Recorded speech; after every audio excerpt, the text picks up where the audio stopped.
ನೀವು ಆಕ್ಸಿಡೆಂಟ್ ಆದ ಜಾಗದಲ್ಲಿ ನೀವೇನ ಇದ್ರೆ ನೀವು ನೋಡಿ, ಜನ ಬೇಗ ಬರ್ತಾರೆ, ಎಲ್ಲಾರನ್ನು ಎರೆದು ಈಚೆ ಬೀಳ್ತಾರೆ.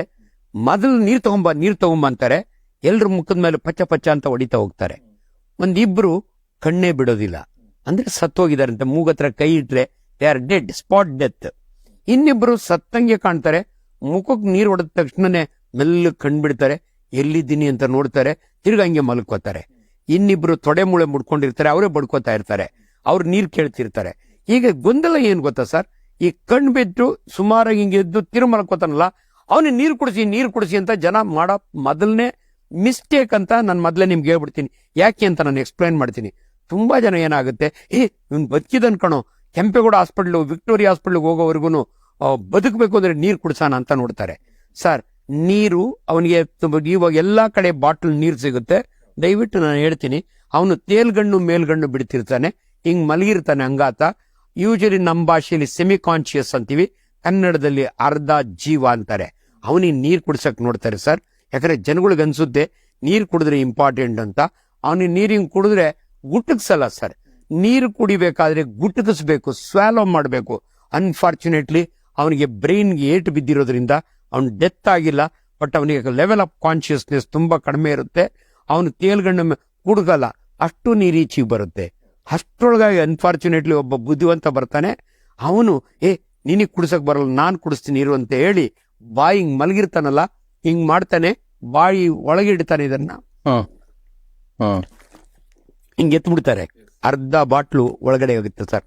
ಇವ್ರಿಗೊಂದು ಖುಷಿ ಆಗುತ್ತೆ, ನಾನೊಂದು ಜೀವ ಉಳಿಸ್ತೆ ಅಂತ. ಅನ್ಫಾರ್ಚುನೇಟ್ಲಿ ಈಗ ನಾನು ನಿಮ್ಗೆ ವಿಜ್ಞಾನ ಹೇಳ್ತೀನಿ, ದಿಸ್ ಫೆಲೋ ಇವರ ಮಿಸ್ಟೇಕ್ ಅವನಿಗೆ ಗೊತ್ತಿಲ್ಲ ಪಾಪ, ಜೀವ ಉಳಿಲಿ ಅಂತ ಕುಳಿಸ್ತಾನೆ, ಸತ್ತು ಹೋಗ್ತಾನೆ. ಯಾಕೆ ಸತ್ತು ಹೋಗ್ತಾನೆ ಅಂದ್ರೆ ನಿಮ್ಗೆ ಬಹಳ ಸರಳವಾಗಿ ಹೇಳ್ಬೇಕು ಅಂದ್ರೆ ನೋಡಿ, ದೇವ್ರು 3 ನಾಲಿಗೆ ಕೊಟ್ಟಿದ್ದಾನೆ ಮನುಷ್ಯನಿಗೆ. ಒಂದು ಕಿರುನಾಲಿಗೆ, ಮನುಷ್ಯನಿಗೆ 3 ನಾಲಿಗೆ. ಮೇಲ್ಗಡೆ ಒಂದು ಕಿರುನಾಲಿಗೆ, ತುಂಬಾ ಜನ ಕಿರುನಾಲಿಗೆ ಬಿದ್ದೋಯ್ತು ಅಂತಾರೆ, ಅದು ಬಿದ್ದೋಗಲ್ಲ, ಅದು ಬೇಡ.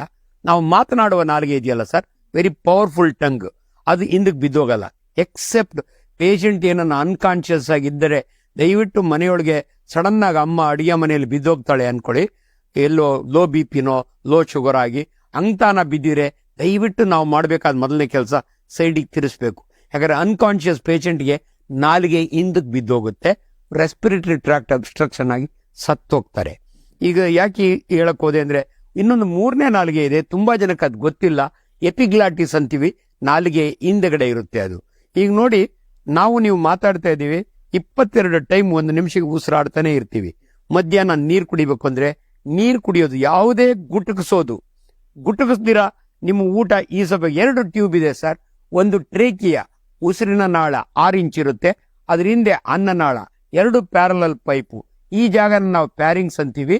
ಈ ಮಾತಾಡ್ತಾ ನಾನೇನಾದ್ರೂ ನುಂಗಬೇಕಾದ್ರೆ, ಬಿಸ್ಕೆಟ್ ತಿಂದ್ರೆ ಗುಳುಮ್ ಅಂತ ನುಂಗಬೇಕಾದ್ರೆ 4 ಸೆಕೆಂಡ್ಸ್ ಸರ್, ಮ್ಯಾಕ್ಸಿಮಮ್ 6 ಸೆಕೆಂಡ್ ಗುಳುಮ್ ಅಂತ ನುಂಗ್ತೀವಲ್ಲ, ಅವಾಗ 3ನೇ ನಾಲಿಗೆ ಇರುತ್ತೆ. ಎಪಿಗ್ಲಾಡ್ ಲಟ್ ಅಂತ ಟ್ರೇಕಿಯ ಮೇಲೆ ಮುಚ್ಕೊಳ್ಳುತ್ತೆ.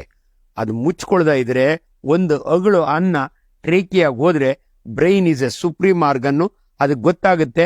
ಕೆಮ್ಮು ಅಂತ ಹೇಳುತ್ತೆ, ಅಂತಾರೆ. ನೀವು ನೋಡಿ, ಇದ್ರ ಹಳ್ಳಿ ಕಡೆ ನತ್ತಿಗತ್ತಿದೆ ಅಂತಾರೆ.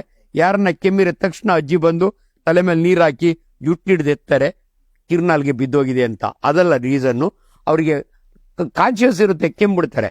ಸರ್, ಈ ಆಕ್ಸಿಡೆಂಟ್ ಆದ ಪೇಷಂಟು, ಸೆಮಿ ಕಾನ್ಶಿಯಸ್ ಪೇಷಂಟ್ಗೆ ಈ ರಿಫ್ಲಕ್ಸ್ ನಾವು ಕಾಫ್ ರಿಫ್ಲಕ್ಸ್ ಅಂತೀವಿ, ಗ್ಯಾಗ್ ರಿಫ್ಲಕ್ಸ್ ಅಂತೀವಿ ನಾವು. ಇದು ಇರಲ್ಲ ಸರ್. ಯಾರನ್ನ ಒಬ್ರು ಬಾಟ್ಲೊಳಗೆ ಇಟ್ಟು ನೀರನ್ನ ಎತ್ತಿದ್ರೆ ಅಷ್ಟು ನೀರು ಶ್ವಾಸಕೋಶಕ್ಕೆ ಹೋಗುತ್ತೆ. ಓ ಮೈ ಗಾಡ್. ಓಕೆ. ಒಬ್ಬ ಮನುಷ್ಯನ ತಲೆಯನ್ನ ಬಕೆಟ್ ನೀರಿನಲ್ಲಿ ಅದಿಮಿಟ್ರೆ 5 ನಿಮಿಷಕ್ಕೆ ಸತ್ತೋಗ್ತಾರೆ. ಡ್ರೌನ್ ಟು ಡೆತ್ ಅಂತೀವಿ ನಾವು. ತಲ್ದಿಂಬಾಕಿ ಅದಿಮಿಡ್ಕೊಂಡ್ರೆ 7 ನಿಮಿಷಕ್ಕೆ ಸತ್ತೋಗ್ತಾರೆ. ಆಸ್ಪಿಕ್ಸಿಯಲ್ ಡೆತ್ ಅಂತೀವಿ. ಅನ್ಫಾರ್ಚುನೇಟ್ಲಿ ಜೀವ ಉಳಿಸ್ಲಿ ಅಂತ ಕುಡಿಸಿದ ನೀರಿನಲ್ಲಿ 7.5 ಮಿನಿಟ್ಸ್ಗೆ ಸತ್ತೋಗ್ತಾರೆ. ಯಾಕಂದ್ರೆ ನೀರು ಶ್ವಾಸಕೋಶಕ್ಕೆ ಹೋಗುತ್ತೆ. Drown to death. ಈ ಸ್ಟೋರಿ ಯಾಕೆ ಹೇಳಿದೆ ಅಂದ್ರೆ, ದಯವಿಟ್ಟು ಜನರಲ್ಲಿ ಒಂದು ಮನವಿ, ಅನ್ಕಾನ್ಶಿಯಸ್ ಅವನೇ ಬಡ್ಕೊಂತಿರೋ ನೀರ್ ಕೇಳಿದ್ರೆ ಕೊಡಿ. ಕೆಲವು ಕೇಳ್ತಾರೆ ನೀರ್ ಬೇಕು ಅಂತ. ನೀವಾಗಿ ನೀವು ತೇಲ್ಗಣ್ಣು ಮೇಲ್ಗಣ್ಣು ಬಿಡ್ತಿರೋನ್ಗೆ ಅಂದ್ರೆ ಒಂಥರ ಈ ಹಸ್ ಗಟ್ ನೋ ಕಾನ್ಶಿಯಸ್ನೆಸ್ ಅಂತವನಿಗೆ ನೀರು ಕುಡಿಸ್ಬೇಡಿ. ಯಾಕಂದ್ರೆ ನೀವು ಕುಡಿಸಿದ ನೀರು ಶ್ವಾಸಕೋಶಕ್ಕೆ ಹೋಗುತ್ತೆ. Drown to death. ಈ ಮೆಸೇಜ್ ದಯವಿಟ್ಟು ಎಲ್ಲೇ ಆಕ್ಸಿಡೆಂಟ್ ಇದ್ರು ಕೂಡ ಈ ಮೆಸೇಜು ನಮ್ಮ ಕಡೆ, ನಾನು ಎಮರ್ಜೆನ್ಸಿ ಮೆಡಿಸಿನ್ HOD, ನಿಮ್ಮ ಮುಖಾಂತರ ಈ ಒಂದು ಸರಳ ಸಂದೇಶವನ್ನು, ಸರ್ ಇದಾಗಲೇ ತುಂಬಾ ಕಡೆ ರೀಚ್ ಆಗಿದೆ, ನಿಮ್ಮ ಕಡೆಯಿಂದ ಇನ್ನೂ ಹೆಚ್ಚು ಜನಕ್ಕೆ ರೀಚ್ ಆಗಲಿ. ಇವತ್ತು ನನಗೆ ಕೆಲವರು ಫೋನ್ ಮಾಡ್ತಾರೆ, ಡಾಕ್ಟ್ರೆ ನಾನು ಆಕ್ಸಿಡೆಂಟ್ ಸ್ಪಾಟಲ್ಲಿದ್ದೆ, ನೀರು ಕುಡಿಸೋದನ್ನು ಪ್ರಿವೆಂಟ್. ಮತ್ತೆ ಏನು ಮಾಡಬೇಕು ಡಾಕ್ಟ್ರೆ? ಆದಷ್ಟು ಸೈಡಿಗೆ ತಿರುಗಿಸಿ. ಯಾಕಂದ್ರೆ ಸರ್ ನೀರಷ್ಟೇ ಅಲ್ಲ, ಇವನು ಯೂಶಲಿ ಆಕ್ಸಿಡೆಂಟ್ಸ್ ಆಗೋದು ಮಧ್ಯಾಹ್ನ ಊಟ ಆದ್ಮೇಲೆ. ಬಹಳ ಸರಿ ನೀವು ರೋಡ್ ಟ್ರಾಫಿಕ್ ಆಕ್ಸಿಡೆಂಟ್, ಡ್ರೈವರ್ ತೂಕಳಿಸ್ತಾನೆ, ಹೊಡಿತಾನೆ. ಈ ಉಂಡಿರ್ತಾರಲ್ಲ ಸರ್, ಆಕ್ಸಿಡೆಂಟ್ ಆದಾಗೆ ವಾಂತಿ ಆಗ್ತದಲ್ಲ, ಅದು ಮತ್ತೆ ವಾಪಸ್ ಹೋಗುತ್ತೆ. ಆಸ್ಪಿರೇಷನ್ ಡೆತ್ ಅಂತೀವಿ ನಮ್ಮ ಭಾಷೆಯಲ್ಲಿ. ಮತ್ತೆ ಅದನ್ನ ಹೆಂಗ್ ಪ್ರಿವೆಂಟ್ ಮಾಡ್ತೀರಾ? ಅಂತಾನೆ ಒಳಕ್ಕೆ ವಾಂತಿ ಮಾಡ್ತಾನಲ್ಲ, ಇನ್ನೊಂದಷ್ಟು ವಾಪಸ್ ಹೋಗುತ್ತೆ ಶ್ವಾಸಕೋಶಕ್ಕೆ. ದಯವಿಟ್ಟು ಸೈಡಿಗೆ ತಿರುಗಿಸಿ, ಅವನು ವಾಂತಿ ಮಾಡಿದ್ದೆಲ್ಲ ಈಚೆಗೆ ಬರುತ್ತೆ. ಯಾವುದೇ ಒಂದು ಪೇಷಂಟ್ನ ಹಾಸ್ಪಿಟ್ಲಿಗೆ ಸಾಗಿಸ್ಬೇಕಾದ್ರೆ ಕುಂಡ್ರಿಸಿ ಸಾಗಿಸಬಾರ್ದು.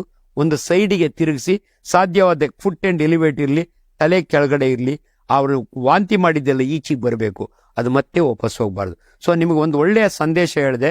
ದಯವಿಟ್ಟು ಆಕ್ಸಿಡೆಂಟ್ ಆದ ಜಾಗದಲ್ಲಿ ಜನಸಾಮಾನ್ಯರು ಯಾರಾದ್ರೂ ಅನ್ಕಾನ್ಶಿಯಸ್ ಇದ್ರೆ ನೀರು ಕುಡಿಸ್ಬೇಡಿ.